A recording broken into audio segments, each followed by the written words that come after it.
बिस्मिल्लाहिर्रहमानिर्रहीम। अस्सलामुअलैकुम। Cooking with Moni के साथ मैं हूँ मोनी अरशद। अल्लाह ताला आप सबका हामी और नासिर हो। आज हम बनाएंगे घर में मौजूद चंद चीज़ों से बहुत ही मज़ा टेस्टी बेसन की बर्फ़ी। चलिए टाइम ज़ाया किए इस मज़ेदार सी रेसिपी स्टार्ट करते हैं। बिस्मिल्लाहिर्रहमानिर्रहीम। सबसे पहले कढ़ाई को चूल्हे पर रख के फ्लेम बिल्कुल दम वाली हो, उसमें 1 कप मैदा करके घी शामिल करें। मैंने देसी घी लिया था, साथ ही मैंने 2 कप बेसन के छान के शामिल किए। अब हम अच्छे तरीके से घी के अंदर बेसन की भुनाई करेंगे 8 से 9 मिनट के लिए। जिस कप से हमने घी की मेजरमेंट किया है उसी कप से हम तमाम इंग्रेडिएंट्स की मेजरमेंट करनी है।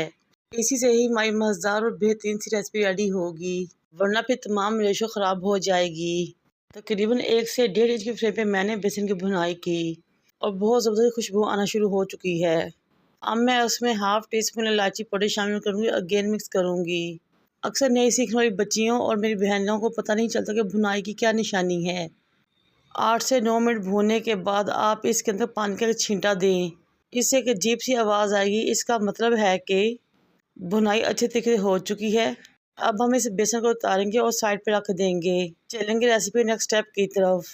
अब वो कप जिससे हमने घी और बेसन की मेजरमेंट की थी वो कप लेंगे, उसी कप से 2 कप चीनी मेल्ट करके फ्राई पैन में डालेंगे और 1 कप पानी का डालेंगे।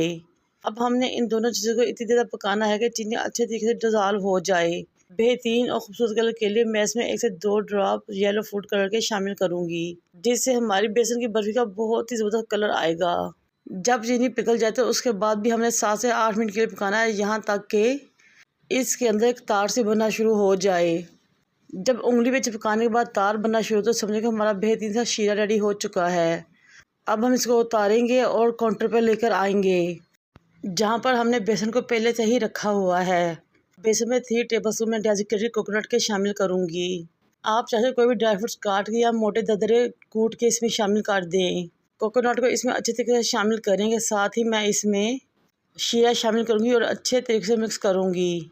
जब शीरा अच्छे तरीके से बेसन में मिक्स हो जाए तो इस स्टेप पे मेरी आपसे रिक्वेस्ट है कि मेरे चैनल को लाइक करें, शेयर करें, सब्सक्राइब करें, बेल आइकन को टच करें ताकि मेरी तमाम वीडियोस आप तक पहुंच सकें। अब हमने शीरे मिले बेसन को काउंटर पे ही छोड़ देना है और थोड़ी थोड़ी देर बाद इसमें चम्मच हिलाएंगे। जैसे जैसे ये ठंडा होता जाएगा, गाढ़ा होता जाएगा, जिस तरह के आपको नज़र आ रहा है। अब कोई सी भी एक डिश लेंगे, ऑयल से ग्रीस करेंगे और बेसन को इसमें डाल देंगे। अच्छे तरीके से ऊपर से बैलेंस करेंगे, कोई ड्राई फ्रूट्स गार्निश करेंगे।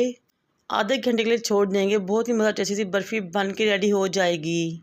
ये बर्फ़ी की रेसिपी इतनी मज़ेदार है कि एक मज़ा बनाएंगे तो आपके बच्चे और आपके घर वाले आपके दीवाने हो जाएंगे।